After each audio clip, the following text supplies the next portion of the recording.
اسلام نے ہمیں کسی مخصوص لباس کا پابند نہیں کیا۔ لباس کے 3 مقصد ہیں۔ پردہ پوش ہو، دوسرا مقصد لباس کا موسمی اثرات سے اپنے آپ کو بچانا، اور وہ گرمی سردی مختلف علاقوں اور ان کے موسمی حالات کے مطابق میں مختلف علاقوں کے لوگ اپنا لباس اختیار کریں گے۔ اور تیسرا لباس کا مقصد زینت حاصل کرنا۔ موسمی اثرات سے بچنے کے لیے ستر عورت کے لیے لباس پہنا جاتا ہے، تو اس لباس کو زینت سے بھی مزین کر لیا جائے تو کوئی حرج نہیں ہے۔ خوبصورت لباس ہو اور آپ کے جسم کی ساخت اور ڈیل ڈول کے مطابق ہو اور آپ کے علاقے اور کلچر کے مطابق ہو، اس میں کوئی حرج نہیں ہے۔ لیکن حج کا ایک ایسا موقع آتا ہے جہاں سارے لباس اتر جاتے ہیں اور 2 سفید کپڑوں میں، اور وہ بھی انسلے، حجاج کرام ملبوس ہوتے ہیں۔ لباس بھی ایک، لبوں پہ تلبیہ اور صدائے دل نواز بھی ایک۔ لبیک اللہم لبیک لبیک لا شریک لک لبیک ان الحمد والنعمت لک والملک لا شریک لک۔ ایک ہی صدائے دل نواز اور ایک ہی لباس اور ایک ہی طرح کے مناسک سارے ادا کر رہے ہوتے ہیں۔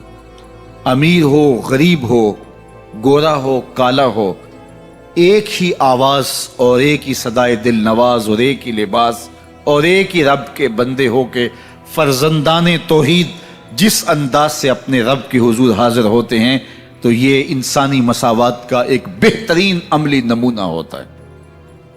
حج عالم اسلام کا سالانہ عالمی اجتماع ہے۔ ہمیں اللہ نے اہل اسلام کو یہ نظم دیا ہے کہ محلے کی سطح پر 5 گانا نماز کا اجتماع ہے۔ ہم محلے کی مسجد میں روزانہ 5 اوقات میں جمع ہوتے ہیں، ایک دوسرے کے دکھ سکھ معلوم ہوتے ہیں۔ کوئی نمازی مس ہو تو ہمیں تشویش ہوتی ہے کہ وہ خیر سے تو ہے، کیا مسئلہ ہے۔ تو ایک اچھی معاشرت کی تشکیل کے لیے مسجد ایک بنیادی یونٹ ہے۔ تو مسجد سے ہمارا سلسلہ شروع ہوتا ہے، یہ محلے کی سطح پہ ہے۔ علاقے کی سطح پہ جمعۃ المبارک کا اجتماع ہے۔ پورے علاقے سے لوگ ایک مرکز میں جمع ہوتے ہیں اور وہاں مسائل دینیاں سنتے ہیں، ایک دوسرے سے آگاہ ہوتے ہیں۔ مختلف علاقوں کے لوگ وہاں ایک دوسرے سے ملاقات کرتے ہیں۔ اسی طرح سالانہ اجتماع ہمارے 2 عیدین کے ہیں، جو کہ مسلمانوں کا ایک اکٹھ پورے شہر کی سطح پہ ہوتا ہے اور بہت بڑا بوہ کثیر مسرت کا اظہار بھی کرتا ہے اور ایک دوسرے سے ملتا ہے۔ اور ہمارا عالمی اجتماع حج ہے۔ پوری دنیا کے لوگ وہاں جمع ہوتے ہیں اور آ کر کے وہاں ملتے ہیں اور ایک دوسرے سے مراسم پیدا ہوتے ہیں اور ربط پیدا ہوتا ہے۔ یہاں 5 گانا نماز میں ہم ایک دوسرے سے تعارف بھی کرتے ہیں اور اللہ کی بندگی اجتماعی طور پہ بجا لاتے ہیں۔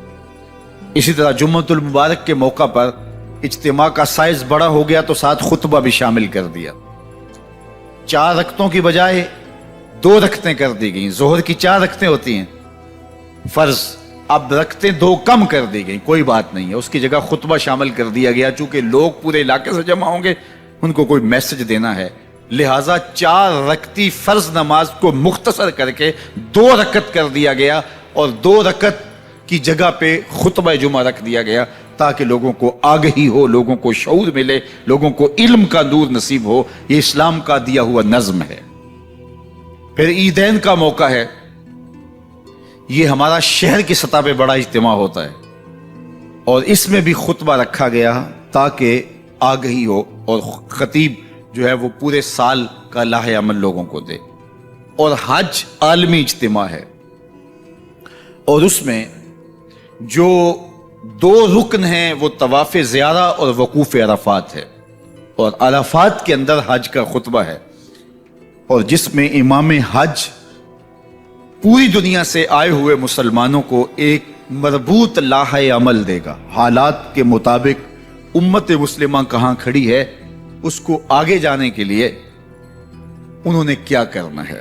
تو یہ حج کے من جملہ مقاصد میں تھا۔ حج کا ایک مقصد ہمیں ہمارے ماضی سے جوڑنا ہے۔